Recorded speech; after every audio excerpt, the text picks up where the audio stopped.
thewellnesscouch.com, streaming wellness into your lives. This is Up for a Chat with Cindy O'Mara, Karen Smith, and Kim Morrison.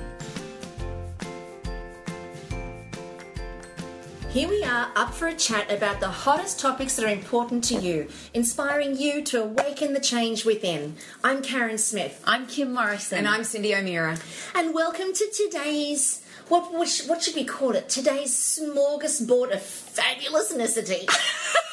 I think that sounds like a good place to start. Yeah, I do. We've all been apart from each other. It's been devastating. We've all been apart from each other for weeks and weeks and weeks, and we've just come together and we've decided to record this podcast. So we haven't even caught up with each other.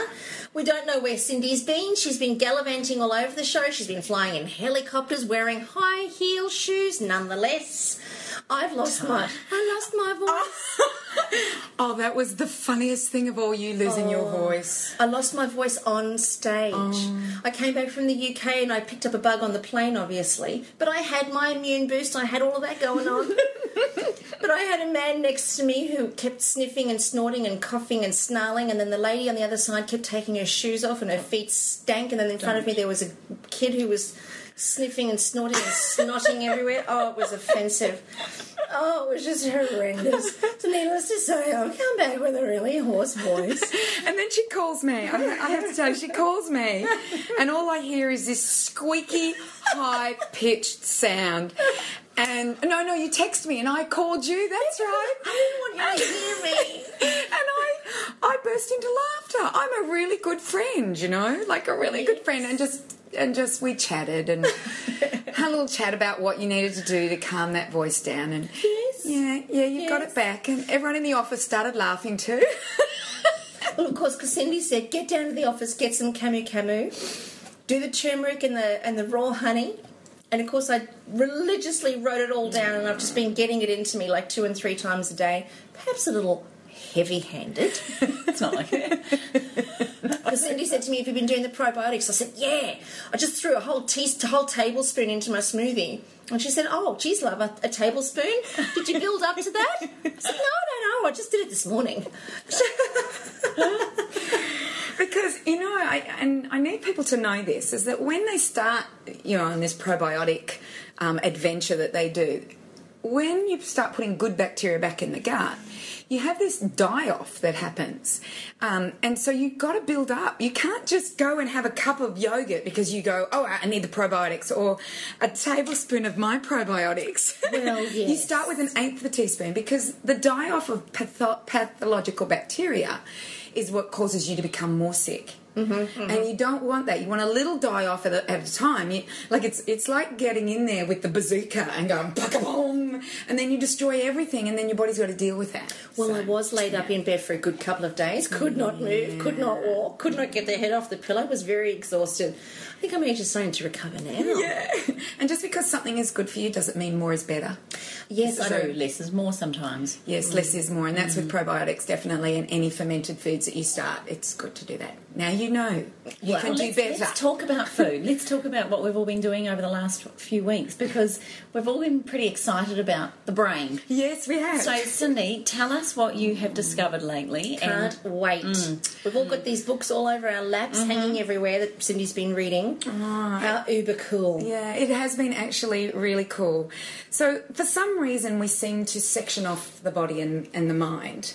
And because we section it off, what happens is that people think if their depression, their Alzheimer's, their dementia, their ADD, the ADHD, the hyperactivity disorder, the schizophrenia, the epilepsy, has nothing to do with what you're eating.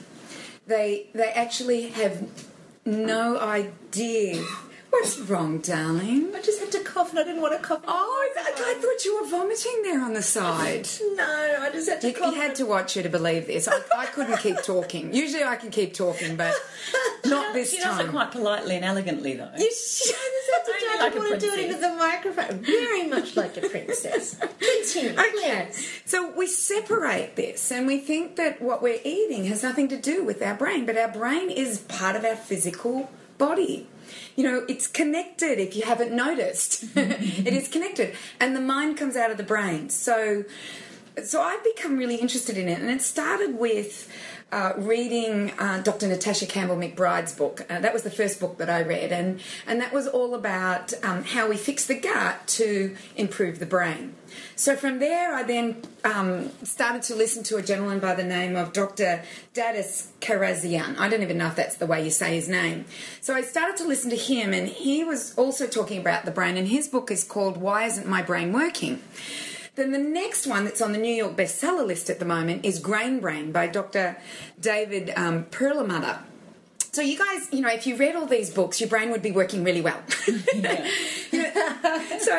That was where it kind of all stemmed from, with these books. And there's another book that I'm also reading, or that I have read, and the girls love the title of this book. So let me give you the... Awesome. It's a good title, isn't it? Lose the grain. Lose the gluten. Lose the gluten. Lose your gut. Ditch the grain. Save your brain. It's tops. That's fabulous. It's tops. And then Todd Sampson on the ABC did a series called Redesign Your Brain, and my brother's been really interested in it, and so has Howard. And then another thing that was happening on the ABC was another brain thing, which you actually had to do tests in this documentary. You actually were involved in the tests. So I kind of figured the brain is something that we have not really thought about. And maybe we need to start discussing it. And, Karen, that's one of your biggest things, is you love the brain. And what Todd's... But maybe, sorry, just to interrupt you, maybe we do talk a lot about the brain, but we don't often talk about it in relation to food. Or physical health. Or the physical health of the brain. Because most people, and even psychology, if you think about how our whole system is set up, we've got doctors that look after the brain, then we've got psychiatrists that we've got doctors that look after the body, and then psychiatrists and psychologists that look after the brain. So the studies even infer that there's a disconnection, a separation. I think there's starting to become a wave and a movement now where science is studying consciousness and awareness and seeing that the cells themselves have consciousness and that the cells themselves have the ability to hold memory. And I think we've known that for a long time, but because it's such a esoteric study almost, and it's very difficult to measure it empirically, it's difficult for them to make that statement that the brain and the body in fact are connected and one influences the other, because they haven't been able to get evidence. But I love the fact that there's this whole movement now that showing that in actual fact the food is affecting hormones, food is affecting our neurotransmitters, and it is affecting what goes on in the neurological pathways and the firing of the brain is affecting all of that. And it's bloody awesome. Well, it is. And Dr. Perlmutter, I never know how to say his name, who wrote the book Grain Brain, he's a neurologist. Now, neurologists, look at the nervous system, and, people who come to him are people with persistent headaches or migraines, epilepsy, Tourette's syndrome, schizophrenia. These types of people are being sent to these neurologists. And you know what's really interesting? I love the way the world works. I'm in Manly, and I'm staying at a hotel in Manly in Sydney. And at this hotel, there's a lot of suits, a lot of men in suits. And I'm kind of thinking, well, what's the conference? They're all wearing suits. I wonder what the conference is. So I knew it wasn't a public conference. It had to be a professional conference. So I ended up getting in the lift with one of the guys from the conference. And I said, what are you guys doing? And he said, well, it's all about epilepsy. Oh, wow. Yeah. And I said to him, well, you'll be doing the diet with epilepsy, won't you? And he said, well, actually, no, we're not doing diet this time. We did that last year. I said, well, that would be the high-fat diet that, your people would need to take. And we just started having a little bit of a chat, and then he realised I had a bit of knowledge. Yeah. And Howard's in there with me. My husband's in there with me, and so I said to him, "Look, have you read the latest book that's only been out about 4 weeks called Grain Brain by David Perlmutter? He's a neurologist." He says, "Well, we're all neurologists." I said, well, you should read this book because it talks about how diet is more influential in helping people with epilepsy as opposed to drugs. And do you know what's interesting? What I found that we always used to use diet. This is what I'm finding. Before drugs were available, there was only diet, and it was the high-fat diet. And what was interesting is that this neurologist that I was speaking to said, I could never do a diet that that they want you to do for epilepsy. And I felt like saying to him, but it's not about you. I was going to say, it's about the person. You need to tell the person that they need to go on the high-fat diet. And it is very little carb. It's protein and fats, and it's very little carb. And this dramatically decreases seizures in people with epilepsy. So I just went, why did I come... I really walked away from the elevator going, how did that happen? I'm just reading Brain. I've just read why is your brain not working. I'm just reading the connection between the brain and the gut. And I wonder, was that something that was designed that I should have a chat to that guy? You're questioning this? Yeah. After all our podcasts, you're questioning this? I know, but I did. I questioned it. I kept going, no doubt. That is so weird. They should have got you in as a guest speaker. Yes, definitely. I Put a would have cat been there. amongst the pigeons, I say. I would say definitely. But what they're finding is that, there are certain factors that we have perpetuated as a result of nutritional guidelines that have been put on us by not only the American population or government, but the Australian government, the English government. So it's all this low-fat, high-carb diet. And they're basically saying if your blood sugar is not even, and the only foods that don't increase your blood sugar are fats and proteins. Everything else will increase your blood sugar some way. And by increasing your blood sugar, it affects your brain. And it affects it in more ways than people realise. So most people probably are diabetic to pre-diabetic. And the statistics show that if you are pre-diabetic or your blood sugar levels are not doing well, then basically you have a doubling of chances of having dementia and Alzheimer's. There is no disconnect between diabetes and Alzheimer's and dementia. There is a complete connect. And the connect is that if you have diabetes or sugar issues, then the possibility of you having issues with your brain in that you will lose cognitive reasoning and thinking, and it's so connected now. And yet we've never connected the two before. Now, there was a little thing that was happening about the brain, and it was about, they were talking about it, calling it type 3 diabetes. Well, now it's going mainstream as type 3 diabetes. Oh, is that right? Yeah, it basically is. It's more and more people are realising it, and the neurologists are realising it, that it is a type 3 diabetes. So I was reading Todd Sampson's stuff, and it was in the Australian over the weekend. And basically the health editor, Sean Pennell, said that there are 5 brain training tips that you should do. And look, I think they're really interesting. One is to spend 20 to 30 minutes each day on brain training. And they suggest you go to a brain website. So that was number 1. Number 2 is vigorous walking, Kimmy. And exercise 30 minutes every day to run or ride a bike or more critically, basically doing aggressive exercise. So... Well, and they reckon, any form of exercise is like taking a Prozac or some sort of endorphin release pill, because you instantly have that release in your body and you feel good, you feel better, but more importantly it oxygenates the brain, and if we can get oxygenation and nutrients to the brain, of course it's going to function a lot better. So I agree. I mean, what I'm interested in though is you saying that keep going, because there's one factor missing on this list, wasn't there? Yeah, there was, and we'll talk about that one factor that is really missing. Like when I read it, I'm like going, are they serious? They haven't even talked about it, but we'll get to that's that disconnect, though. Yeah. It is a disconnect. It also says if you play ping pong or tennis or juggle. I've always juggled. I've been juggling since I was 19. Yeah, I think all mothers do. I like that, Kimmy. Touche. And get better at it. So I can just juggle. I just do the basic juggling. But my brother, he does more than just the basic juggling. He's actually figured out how to do other things. So, the ping pong, tennis or juggling is exercise that is really good to take on. It's fast vision leading to fast action with exquisite control will get you on a path to a faster, stronger and more reliable brain. So that was number 3. Number 4 is playing card games. I love card games. Yeah, same. In a social setting. Yeah, so it basically says to do that. And then the last one is hone your skills of active listening.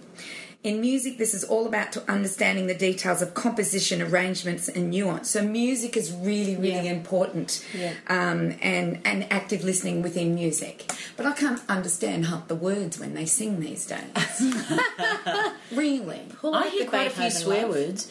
I hear quite a few swear words. Lately, I'm hearing those too. Like, I'm just like going, I don't even understand them. Sometimes when there's a really good song and I can hear the words and I love the words and I'll play it over and over and over again. And I guess that's active listening. But even when we're with people, to actively listen to what they're saying instead of thinking of what you're going to say next. You know, we often do that. And try listening to the tone of the person's voice as it changes. Because all of that sort of stuff is really all about creating new neurological pathways.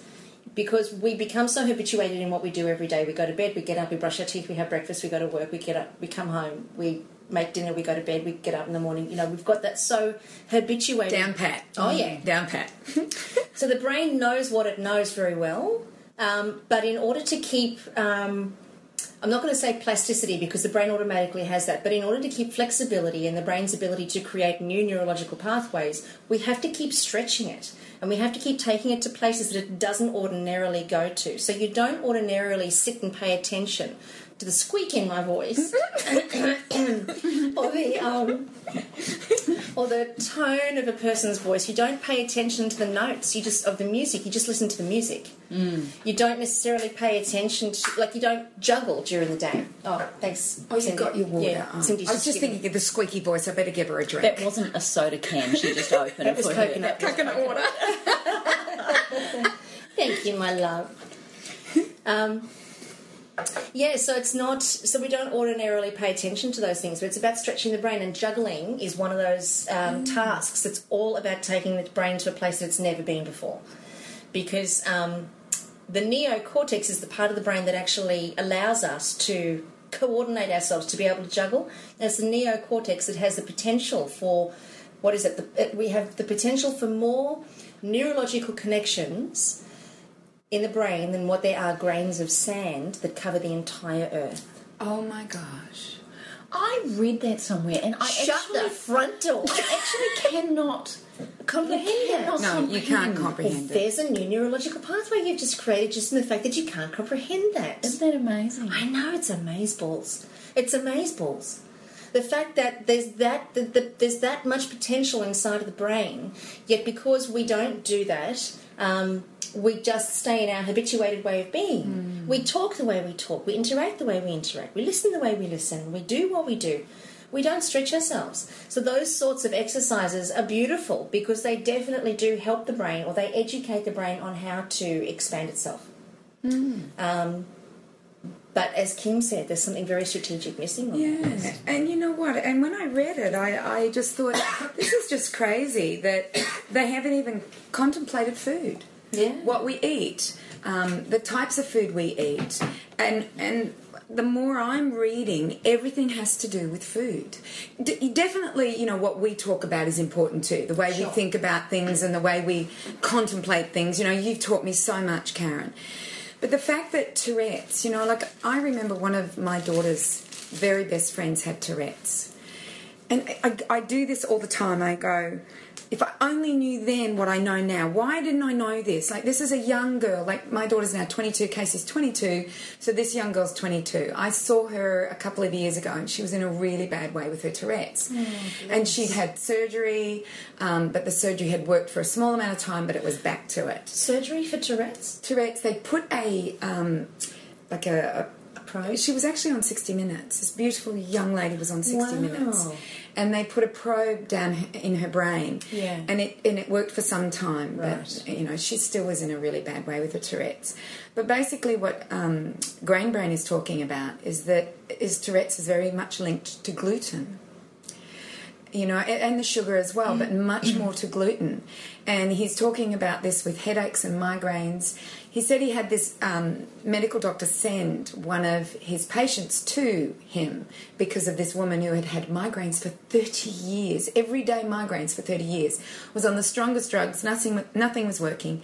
So the medical doctor sent this patient to David, and David put her on a gluten-free diet. Didn't give her drugs anymore, anything else. Just put her on a gluten-free diet. Within weeks, this lady had no more headaches. Do you know the doctor rang him and said, I didn't ask you to put her on a diet. I said you get rid of her headaches. And he said, well, we did. I told her that gluten had nothing to do with the headaches. And I've told her to go back on it. Go back on the gluten because you won't get your nutrition. You know, and he said, I love listening to this guy, David, because he basically says, well, this was the point where you know you have to just bite the tongue as hard as you possibly can because they're not going to listen to you anyway. How amazing must it be for these doctors, these scientists to actually be battling each other in what they believe is truth.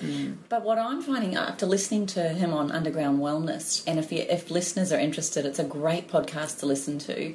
I think it was around the end of October. 23rd of October it came out. I love the fact that he just challenged everything that was presented to him, and I think a following podcast with Underground Wellness was about the Gluten Summit.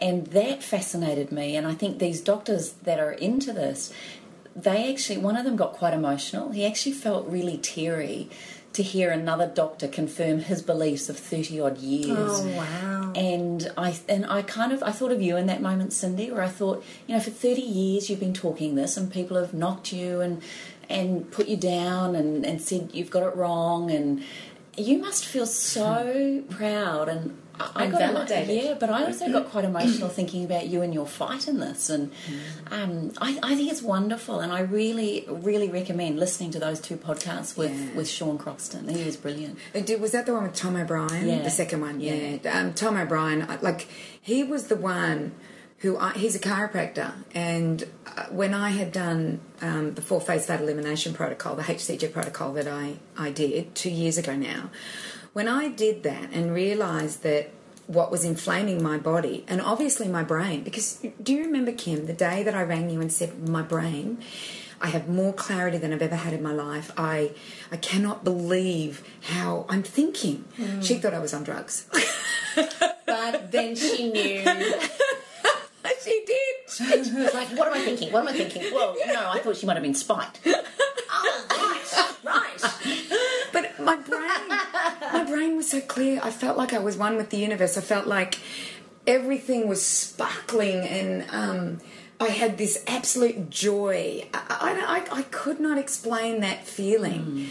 Then as soon as I ate wheat and I had my beautiful organic sourdough bread, as soon as I ate that, I was inflamed, my brain was back down again, and I looked at it as my aches and pains. I didn't look at it until I read Perlmutter's stuff, that it is actually affecting my brain as well. The other interesting thing I thought he said, I think it was him or it might have been Tom, one of them, correct me if I'm wrong, was that in fact every single person on this planet has a gluten intolerance. It's just to a lesser or to a greater degree, and some of us will be affected by it the minute we eat something with grains, particularly gluten, and some of us it's like a wear and tear where it's just a constant breakdown leading to predominantly leaky gut, which I thought was really interesting, that we all have this, you know, because I thought for years, Cindy, I don't have a problem with wheat. I can eat it. I'm okay with grain. And in the last 4 weeks, I've been off all grain, all sugar, all anything, really. I'm a breatharian at the moment. She's done this 8-week challenge. I'm halfway. Oh, you're only on week 4. I'm on week 4.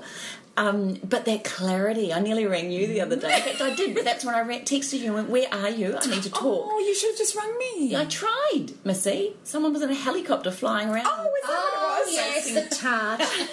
That's right. But I'm really fascinated. I never thought we had a problem. The other interesting thing I've noticed lately is my children. Because I'm on this, of course, I'm not cooking as much things with grains or particularly sugar even. I'm cutting right back and everything because my taste in sugar is totally... Look, an apple looks so flippin' delicious at the moment. I'm not even eating fruit. But I'm only doing this, and please don't get me wrong, don't go giving us grief for what we do here, but it's just I'm trying to challenge my body and to find out what it is that inflames me or has me have that foggy feeling. And but anyway, the children. So Jacob's and Taylor's favourite lunches at the moment is a container full of fresh veggies. So snow peas, celery, carrot, lettuce, red cabbage, and broccoli. Like as many green, they're really liking them, all raw. And then chunks of meat. And I even have been posting on Facebook lately. I saw it. I cannot believe it. But thanks to David bloody Perlmutter and all these people and Cindy Flippin' O'Meara, I am cooking my family meat, even though I don't eat it. Taylor still has chicken and fish and doesn't really like the red meat, but Jacob is devouring it, and then he'll have the leftovers the next day. Now, he's 14, and it hit me how important it is for him. He's begging me for it all the time. But begging you for the sweets? Meat. Oh, for meat. Anyway, and that's their lunch. So they don't even want bread. They don't want wraps. Taylor will occasionally have a spelt flour, which is just spelt, water and salt, which I'm pleased with. That's the best that I can get at the moment. But that's hers. But then they only want that. And then Jacob asks for an extra bowl of snow peas, just like an extra container of those, because that's a snack. They have an orange cut up. I make these gluten-free, grain-free, paleo-type biscuits at the moment, because that's just what I'm making, and they're loving that. And their treat, if you like, is salted natural chips, crisps, which are probably the worst thing of everything, but that's kind of all they want. And I'm going, wow, just me changing what I'm doing is having this ripple effect in the home without them realising it. Taylor's at home today, not feeling very well. She's a bit run down. She goes, Mum, what shall I take? And I went, get the greens products, colloidals, camo, let's up you. And then I said to her, now for breakfast, and she goes, I just need something really healthy. So she had, and I cut her up some carrot before I came here, and she goes, no, just give it to me now. And I cut her up some broccoli, just give it to me now. And snow peas, they're all sitting there. So she ate all of that this morning. Wow. Yeah, she had that for breakfast. This is weird. It's great. It's weird as the norm goes. The norm is used to having the breakfast cereal, which we know now creates absolute fog in the brain. No wonder our kids aren't doing well in school. Okay, we're always in school. All they want to do is change the curriculum, change the way they do things, change this, change that, give them drugs, but they're not looking at their food. Do you know when people actually get this? It's we've been talking about this for years, really. Particularly in the last year with us podcasting, how much we've all learnt over this last 8 months. But nearly a year, Kim. Is it nearly a year? Yeah, we're nearly on. We're on week 50, I think, at the moment. Oh my gosh! Yeah. For goodness' sake, stop it! Yeah, it feels like we just started yesterday. I know, and we've got so many topics to cover. God, I was going to say we haven't even scratched the surface of the things we want to talk about. But my question to you both is, what the hell is the world going to be like when the penny drops? Seriously, we've got the pennies dropped for us and probably most definitely our listeners, but we're a small percentage. When people actually get that, and in fact, one of the questions on that podcast was, what has more sugar? I know we've gone away from gluten. Yeah. A Snickers bar, a piece of whole grain bread. White bread, White bread. And white sugar. And white sugar. Yeah. What has the most sugar in it? And I instantly went, the white sugar in my head. Or the Snickers bar. Sorry. Yeah, the Snickers even bar the was Snickers my bar. number one. Yeah. And then white sugar, and then white bread. And then wholemeal bread. Yeah. But the number one high sugar, or was the wholemeal, whole grain bread? Wholemeal, whole grain. It has a GI of 71. Yeah. Get out. The Snickers bar had a GI of 42, something like that. White sugar was 54 to 60, and white bread was 69 or somewhere around there. So my kids did this, and they We'll have the Snickers bar. Okay, Mum, we can have Snickers bars.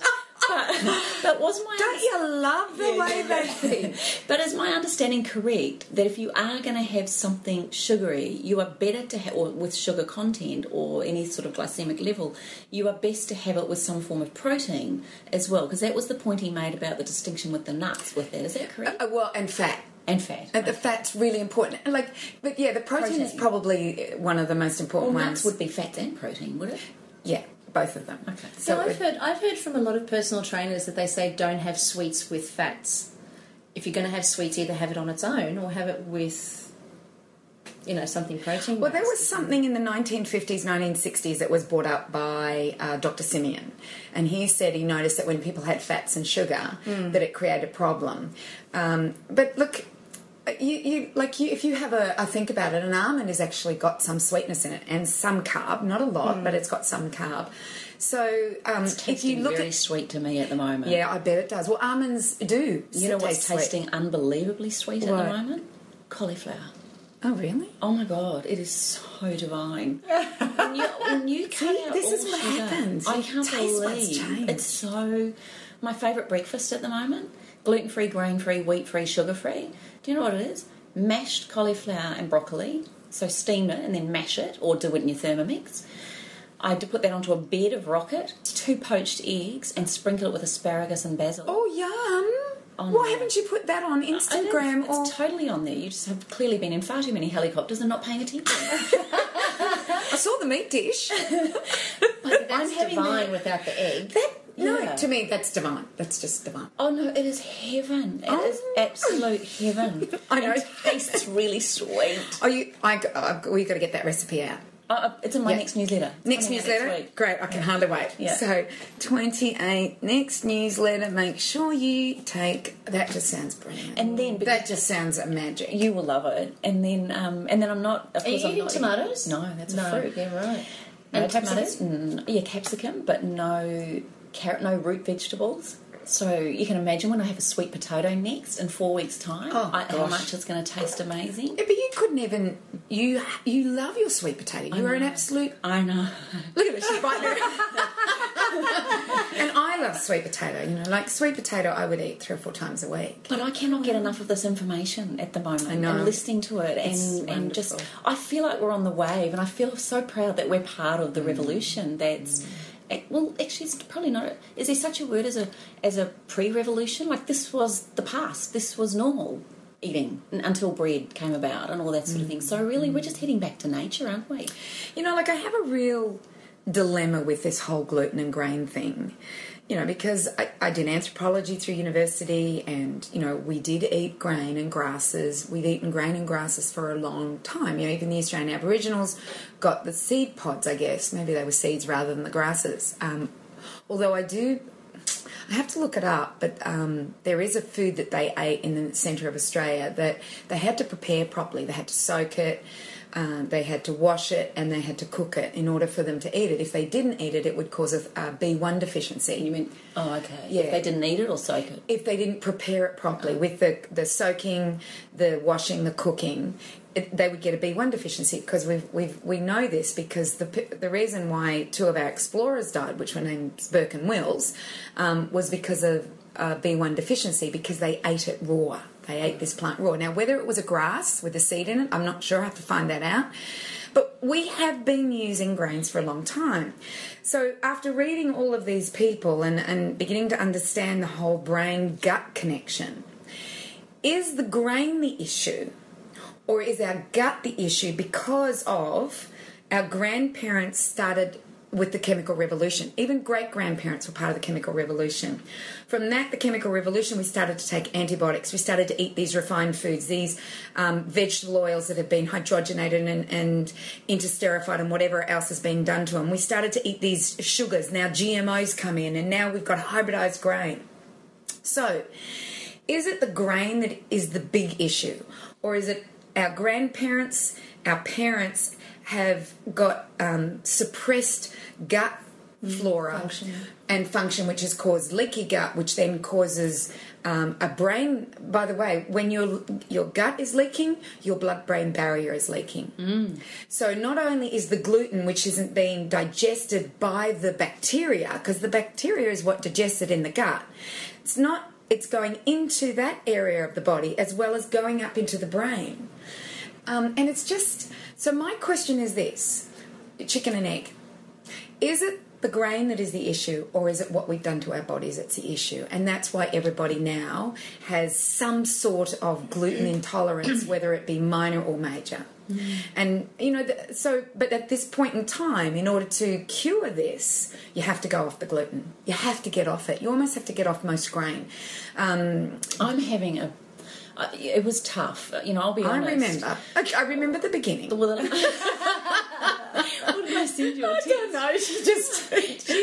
Somebody said to me, "How are you going?" And I went back going, "I'm actually trying to keep myself really occupied." That's right. I'm really. No. What did I That's say? right. You sent me a text, and it was, "I'm just trying to keep myself occupied." And I thought something's wrong. Something's happened. Something's happened. She's in a really bad way. So I text her back and go, "Why do you need to keep yourself occupied?" And she texts back food. did. I in went, capitals. FOOD. oh, that's right. She's doing that sugar-free, carb-free, everything-free diet. Oh, I understand. Yes, I get that point. But I felt better then. But reading Sarah Wilson's book too, I Quit Sugar. Just interesting reading her journey. That's an amazing and book. how she had an autoimmune disease. She had what was it? Is it the Hodgkin? No, what was Non-Hodgkin's? No, not non-Hodgkin's. No. What was the autoimmune disease she was? Was it Hashimoto's? Hashimoto's. And Thyroid problems. And then listening to a number of the podcasts on the wellness guys and Sean Croxton, I started questioning myself, like you did with the HCG, and then you took it on. I thought, you know what? I remember in a recent podcast saying to you guys, I don't have a sugar problem. I could quit sugar. We're dealing with an addict, people. We are. I actually seriously am a sugar addict. Now, I'm not a processed sugar addict. Like, I could turn down Tim Tams and Snickers bars and all of those. I have no problem with that. But fruit and carbs and sweet treats like raw cashew cheesecakes and raw cacao chocolate and things like that, I actually crave. I always wanted something sweet after every meal. And that's what my challenge was over the last 4 weeks when we last saw each other. I thought, I'm going to take this on. It's leading up to Christmas. It's a good cleanse anyway. Well, good thing that you don't know that when I arrived, I brought a raw cashew white chocolate cheesecake. Today, Cindy has it. She's just pulling it there. I made it. It's a cashew and cherry white chocolate cheesecake raw. See, you looked like a cartoon character then. It was like your face and your mouth just dropped open, but your eyes kept moving. And Cindy, you're just following Cindy around the room. You see, I'm just going to say to you listeners, what is the point of enemies? When you got friends when you have friends like these two. I mean, seriously. I think it's a good point that you've made. I went to a wedding on Saturday night and I was the celebrant, and it was so cute because after 4 weeks when you're on a protocol or something, that's when other people start to notice that you're looking a little bit different. Even Kaz, you said to me the other day when we saw each other. Yes, your skin looks fabulous. And we were sitting there and look, all the wrinkles, much better. She didn't say gone, the but I got told that I was the hottest celebrant anyone had ever seen. That was quite sweet, I thought. That is That was very sweet. Was that a guy that told you that? Yes. Oh, nice. Was he cute? Was he cute? Married, but sweet. But was he cute? Yeah, very. Oh, that's good. They all were. But what was I going to say? I just got so sorry. But you were looking good. All People the were food. noticing. No, but the food. So all this beauty, and she was very aware of food. A lot of it was gluten free. The bride, and she'd gone to a lot of trouble with all of that. It takes all your will to not eat this food. And many of you listening will be sitting there going, I couldn't be bothered, you only live once, why would you do it? And I kind of had that mentality, and because I'm fairly fit and healthy, and probably most of you listening, I would suggest, have got a very health conscious mind in tow. But my point is this: we do not know the implications of what these things are doing even in a fit body until you test it. And that sense of clarity, that sense of we did a podcast recently about sleep. I am sleeping better than I have ever slept in my life, ever. You know how I said to you, sleep schmeep, it's overrated? I can't wait to get to bed. Kim. I can't wait to get to bed at 9:30. 9:30. Oh my gosh. And I'm waking at 4:30. That's brilliant That for me. is really good for you. Yeah, but it's because it's bloody light in Queensland. No one has daylight. They don't have daylight saving here. Should we do a podcast on that? But the kookaburras wake me. A little passionate about Yes, that? Yes. Teeth came out then. But my point again is You're by feeling taking it better. out. You know how you felt on the HCG. I felt it with sugar and grain. For me, has been life changing. So I want to ask you this then. Kaz always talks about the brain and how we interrelate and the new neurological pathways and we know that exercise creates new stem cells. We know that all of these things are good. I'm starting to feel an unbelievable link that is so interrelated, and you cannot miss one. You can't have a good brain thinking neurological pathways and creating new neurons and all that sort of thing without eating right, and you can't eat right without moving your body properly. So therefore, surely it's time that we woke up and realised that this is just one whole. We talk about specifics, but my God, It's so this connected. is so revealing to me. It's so connected in every way. You know, you're feeling the clarity in your brain, aren't you? Totally. I would like my memory to be a little better, but maybe that'll come. Well, that's the other thing that we were talking about was memory, and I think we should do a podcast on memory. Did you go to that podcast? I did do that podcast. Wasn't he amazing? Oh, yeah. Another one on the wellness couch, on the wellness guys. It was a guy that talked about memory. I can't remember his name now, and how to memorise things. And I remember when I'm driving along, so I'm on a road trip to go speak in Sale in the middle of nowhere, Victoria. Sorry, Sale. And I'm on this road trip, and I decide to listen to a podcast, and it's on memory. And so I'm getting into this podcast because he's actually asking you to do things. So you've got to remember 20 items without writing them down. So I'm thinking, well, I can't write anyway. So he says, you've got to remember 20. He says, most people remember 7 plus or minus 2. Correct. So I remembered 7. I remembered 7, so I was right in the middle. Taylor remembered 9. Oh, well, she's just smarter than us, and she's got less clog in her brain. Yeah. And then 3 minutes later, he taught us how to remember the 20. I remembered 18. Yeah, same. 18. Same. And now I still remember them. This is what blows me away, is that I've connected them in my brain because he connects them. Yep. And anyway, we'll do a podcast on that later, because that's another really good thing is memory. And you brought that up, Kim. So and I think it'd be really interesting in giving our listeners some examples, because that's helpful. That was really helpful. But let's just talk about, physically, how do we get our brains working better, and how do we stop the inflammatory responses in our brain causing declining cognition as well as dementia and Alzheimer's. It's, what all of these books are saying is, number one is get off the gluten.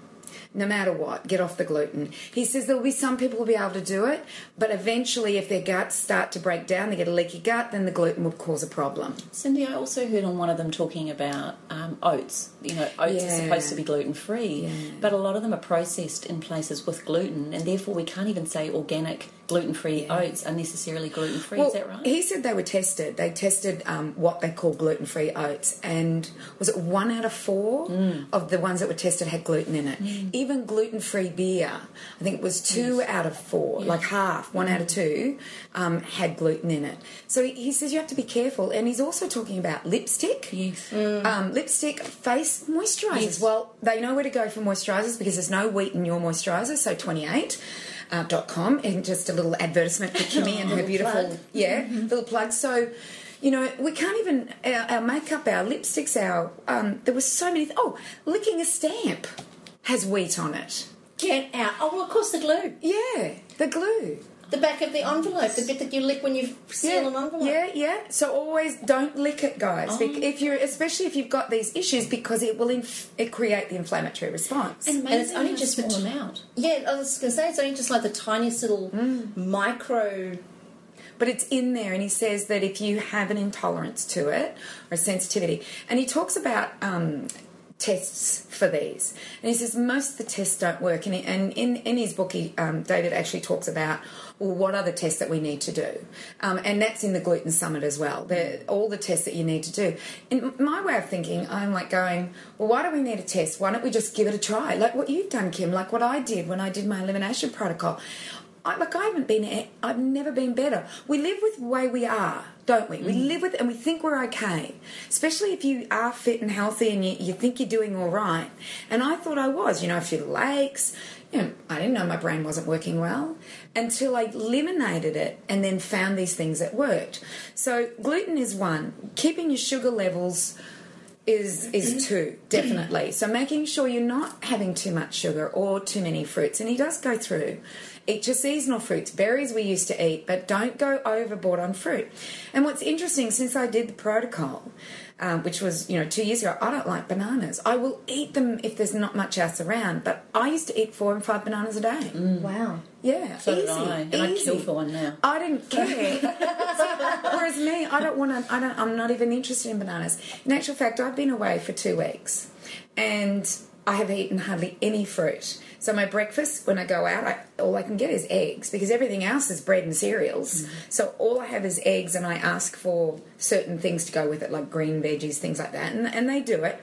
Lunch has always been salad and meat, and then dinner is meat and veg because then I know that I'm not going to be eating any wheat or any gluten or any sugars or any fruit. And it was interesting, I had an apple in my hotel room. I never ate it, which is really, so I feel what happens is that you gradually know what's right for you. And when it you takes really time listen, too, it does. doesn't It takes time. It's been 2 years for me. Yeah, but also for me, even doing this, like I'm halfway through this protocol, I still look at apples and bananas and think, oh, I'd love one. I think I would be a little... If I knew that I wasn't allowed to eat it, I'd probably want it. I think that... I was going to ask you, Kaz. I think that's more psychological. Yeah, when you're I told think you it can't is. have it, you want it even more. Is that That's true? right. Why not? Absolutely. Don't the hell tell me no. I know, it's so... Because the brain can't comprehend no, interestingly enough. The brain cannot comprehend no. So the brain can only comprehend yes. And it can only comprehend positivity. We think that all that negative thinking and all of that, we think that that's the brain that's creating that. And, it's so not the case. Because whenever you say no, notice you never listen.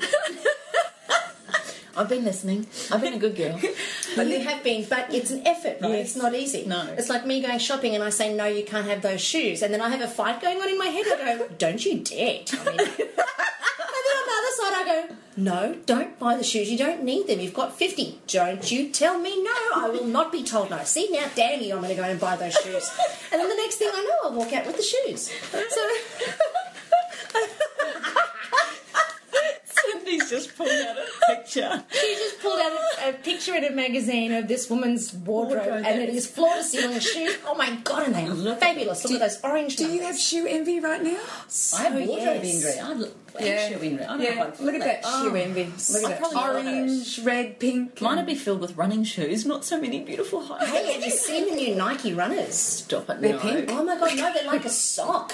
The Nike minimalists are like a sock. They're fabulous. They are. You must get them. Stop it. They're on my list for No. my next purchase. I tell you what, See, at the you end say of no, eight, you have to go But with at the that. end of 8 weeks, that'll be my treat. That'll See, be that's your what I'm little doing. reward. I'm saying that at the moment. My little reward at the end of 8 weeks. I have to say, can I throw in my 5 cents worth? Oh, God, you always do. Although I'm not an expert when it comes to the food thing, by far not like you girls are. But Kim's just sitting there going, she's doing the whole neck chop thing, saying, I'm not. But she is. But she is. You are She- by if you guys- learning and understanding, and everybody can be a food expert. It's about a food expert for you. yeah, it is. It is about educating yourself and listening to your body and what it needs, and yeah. And can I just say to you, Kim, if you don't know, nobody knows. I'm just we're all in trouble. If you two don't know, I'm telling you, the sky's falling. If you two don't know, the sky shall fall. Let's just go there. And I'd like to say, and what we don't know is not worth knowing, but that's not true. Because I, like, every day... Something new. Oh, my gosh. It's so exciting. Every day, like, look at... I've gone nuts on the old brain books because of food in the brain. You girls, before you put your 5 cents worth in, Yeah. because we're on a roll, it Yeah, seems. of course, got it. Let's just go with that. I just ordered 11 books off the book depository. What is that awesome. about? I am You're in craving it. saturation mode. Yeah. Totally. And probably because your brain is so much clearer now. True. And you take in so much more information. Like I said, since the protocol 2 years ago, my bookshelf is just increasing. I have 1,000, I think it's like 1,500 podcasts. That's just a part of my bookshelf, guys. That's just like a really small part. But I have 1,500 podcasts that I have listened to in the last 2 years. Yeah. It's just, you know. I can't wait for my kids to get out of the car so I can put my next podcast. Exactly. I can't wait for that. I'm going to get out of the car. And Howie, because Howard gets sick of listening to it, and I just can hardly wait for him to get out of the car. We were going for a walk the other day, and I got really excited about my new best boyfriend, David Pertmuller. Yes, he is my new boyfriend. Because I go to bed with him, I walk with him, I sleep with him. You're talking about him all the time. Let's just spell his name so that our listeners actually know. His name is David Perlmutter. Mutter. Okay, Perlmutter. Perlmutter. It's like that song, Mo Butter. Yeah, you heard that kid. It's a great song. You crank it out, you run to it. Mo Butter. What is it? Mo Butter. Mo Butter. It's just the best song. Carry on. Give us your 5 cents. Yeah, give it. Yeah, no, sorry, I interrupted you. No, I took your new boyfriend. Well, yeah, David. Yeah, he will be for the next week or so until I'm finished his book and I'm on another one. She's a tart. She just spits them out. Do you know what my father used to say to my mother? I'm the victim of the last book your mother wrote. Not wrote, read. I think our kids are. I think our kids are, and our family. I totally get that. I got out Sarah's book the other day. Jacob wanted barbecue sauce, or it was actually at the beginning of it, and I got out Sarah Wilson's book and I've gone, now listen here, look at the difference in sugar in a barbecue sauce and a homemade tomato sauce that I can make and regulate the amount of sugar. And they both looked at me and they went, God, we hate it when she reads. Which brings me to a question, actually. I had a lady come into the office the other day. She is on this wave as well, just loving it. Looks amazing. Has even taken up running. She's so excited since we did the barefoot workshop at the retreat. Yeah. And, but her husband doesn't want to know about it. Oh, bless. And he is a educated, amazing man, gorgeous man, love him. But as far as all this is concerned, with food and wheat and all that, he thinks we're all weirdos and have lost the plot. Well, he'll probably take on a neurologist. What she should do is just buy the book and give it to him to read. If he's that smart, he'll take on... Because he's read it, because she's given it to him. But he is a smart man, and he needs his brain. If I know who you're talking about, he needs that brain because of the position he's in. And if he loses cognition, he won't think as well, speak as well, contemplate as well as what he will have to in order to win cases. Right, so it's out there now. Yes, we are talking about you. And he's so divine. He is. He's gorgeous. I realise who you're talking about now. I have to say, though, I do find it curious, and your friend, included or not included, because I don't actually know who this person is. But I have to say, what strikes me as remarkably curious is that so much of the population is very ready, willing and able to say how wrong this movement is when they've not educated themselves about it, not for 3 seconds. They haven't done any research, no education to be able to make the claim to say this is not correct. I really find it, I find it mind-blowing, and I found it... Can I put my 5 cents in now? Yeah, go. Are we ready? You would anyway. Did you finish saying what you were saying? All right. No, what did you say? No, we're finished. We're ready. We're ready for you. Sure? Give it to him. Did you shave your legs today? No? I just put my hand on Kim's leg. They feel quite smooth, but there's a little spike there. Honey, I don't shave. You don't shave? No. Are you not hairy? No, She I waxes. Oh, you wax, yes, of course. That's okay. So I'm glad everybody now knows that, but you're a... She's a spinner. Was that her 5 cents? No, he's not 5 cents. He's not 5 good. cents. So here's my take on the whole thing. I'm a humanitarian, as if you guys don't know that yet, I am. So I'm a humanitarian, and for me my angle is obvious, and it's really only been since I've been so involved with you girls that's caused me to look. And my direction is slightly different, but it's still causing me to look and do all of the investigating and to not actually sit and accept anybody's viewpoint and accept anybody's opinion on anything, anywhere, until I've researched it myself. And for me, what I've tried to do is, and one of the things that's just been a huge influence is the chiropractic philosophy of above, down, inside, out. So I've kind of taken that a little bit more literally from a perspective of above, down, meaning if we're going from above down, that encompasses everything. It encompasses the whole earth, it encompasses all of the animals, it encompasses the ocean, it encompasses the ground, it encompasses the humans, it encompasses emotion, it encompasses neurology, it encompasses absolutely everything. And then inside out is creating harmony from above down and inside and out. So if I'm to look at things from a harmonistic point of view, I'm looking at the way that I function in this existence is with harmony. So how can I harmonise my food with my body that then harmonises with my mind? And how can I harmonise my food with and what I do to bring me into harmony with other humans? And what else can I do, and how can I participate in this world to bring me into harmony with our creatures? And how can I bring harmony with everything that involves above, down, and inside and out? Because my view is that, just like you were saying earlier, Cindy, is that we're not segmented. Not internally nor externally. There's no separation. And when and this is just purely my view, so please jump onto Facebook and rip me to shreds if you want to. Please, I really want to hear everybody's view on it. But it's just my view in the context of the world operates through harmony, and when you think about music and two voices that come together, that when they harmonise, it creates a sound that is mesmerising and transformational. So that same harmony is possible with the vibrational frequencies. When we're able to bring two people together that are vibrating at the same level, it creates harmony. And when we have disharmony, we have disease and discontent. So for me, my whole focus is to create harmony in every way, shape or form, so that then my vibrational frequency vibrates with everything from above down and inside out. Including, obviously for me, it's very much about the animals as well. So for me, I've gone, since my birthday, 1st of February, I decided to go vegan. Not because I said I'm going to be a vegan, but just because I decided that I wanted to listen to my body and start to pay attention to what I wanted, even though I didn't know if I could trust it yet, because I still wanted chocolate, so I didn't know if I could really trust that. Mm-hmm. So I went and did the... But chocolate's vegan. Well, it is if you don't have the milk chocolate, like if you make the normal raw chocolate. Yeah, dark chocolate's vegan. As long as it's got no milk in it. Or coconut milk. Yeah, coconut milk. Coconut milk's spectacular. Yeah. Spectacular. So I have to be really honest in that for me, going vegan has been the easiest thing in the whole wide world. I have not struggled with it, not for 3 seconds. The food that I'm eating now, I find it just extraordinary. The rainbow that goes across my kitchen every morning and every lunchtime and every dinner is just, to me, it's just mesmerising. And, of course, I feel incredibly humbled that there's no animal on my, there's no animal in my vicinity there. And I told her to do chicken bone broth soup.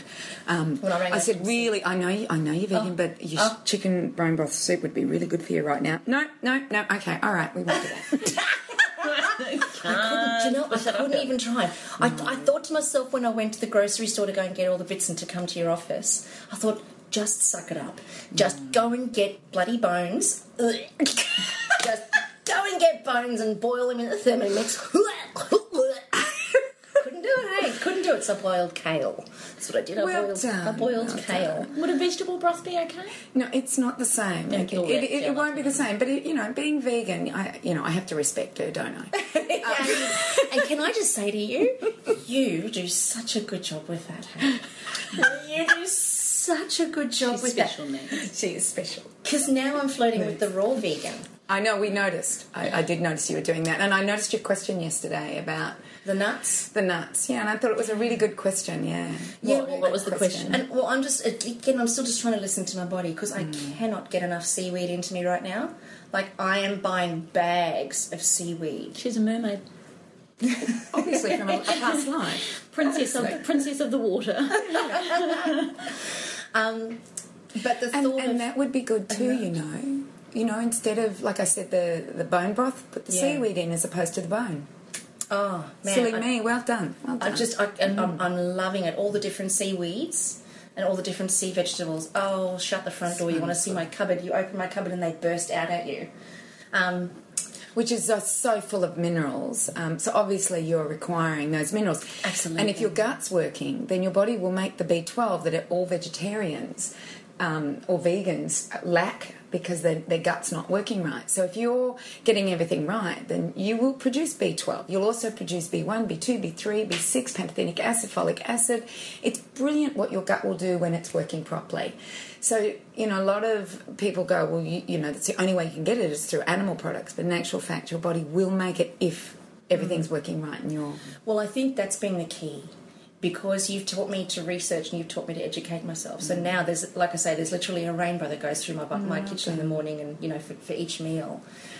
But I think for me, the most beautiful thing is that when we pay attention to ourselves and we see ourselves as whole, not just us as the individual as whole, but see ourselves as whole. So everything that we're talking about today is so spot on because we're not just a brain, we're not just a body. The two are not distinct from each other. It's complete.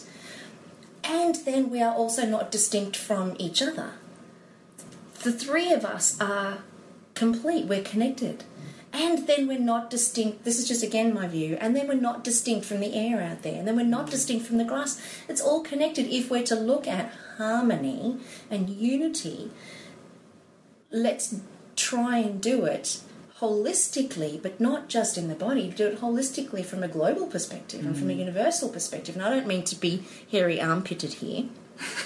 Like, I don't mean hippie, hairy armpit universal. I just mean if our doctors could look at the harmony of how the body works, how the mind and the body works, and then how does that mind and body then get affected when it's around other bodies? And rather than segmenting it, which is what they do, and they segment... Look at it harmonistically.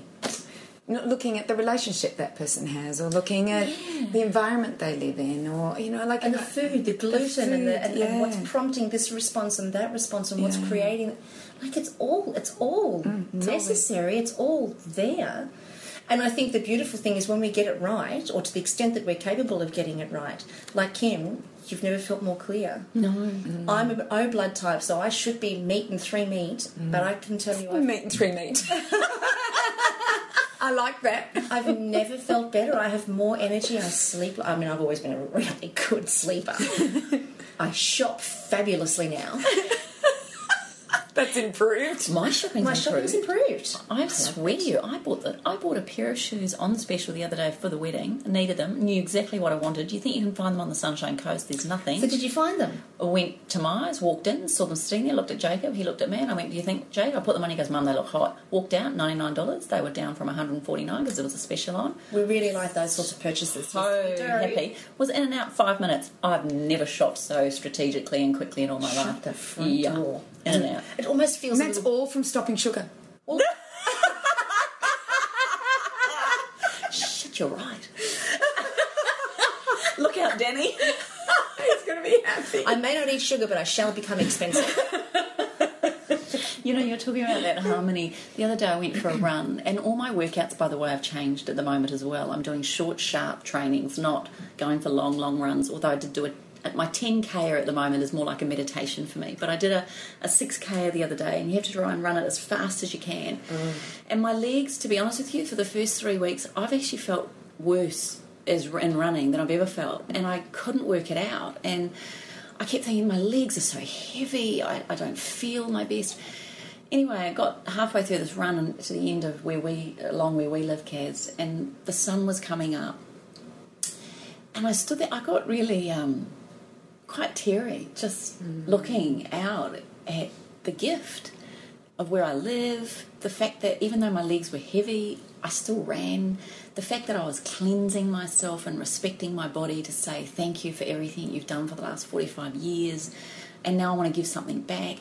I thought of you girls, I thought of my family, I thought of the people that follow me on Facebook, I thought of all our followers, and I just, all of a sudden, that harmony, that sense of being one, has never felt, and I thought I was on drugs in that moment, where I got so caught up in the moment, I couldn't actually breathe for a second. It was just like... I think that there's certainly a clarity that comes with this sort of eating and this kind of attention to the way that we function in the world. There's definitely a connectedness that occurs as a result of that, which I think goes well beyond the human desire to fit in. I think that sense of connectedness it's automatic, and I think to me it's evidence that we were always meant to be that way, because we live in a world that is so incredibly disconnected from each other, desensitized, completely disconnected. We live in a world like that, and then we run around and say that that's what's real.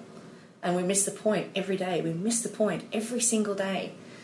When we bring harmony to ourselves through our food and exercise and what we do, when we can bring harmony to ourselves, it's almost as if that sense of connectedness and wholeness comes to the surface because it was there all along, and you didn't have to do anything to generate it. It was already there.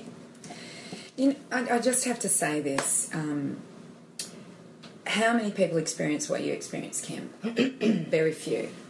And I think of these young girls and boys that are committing suicide, that they never ever feel that connectedness. That's true. And and their food would definitely have something to do with it. Their environment will definitely have something to do with it. Their relationships. But I just kind of go, they don't get to feel that. And if who's listening out there at the moment, if they just give it a go, like we haven't talked about everything, and maybe we can continue this into the next week's podcast.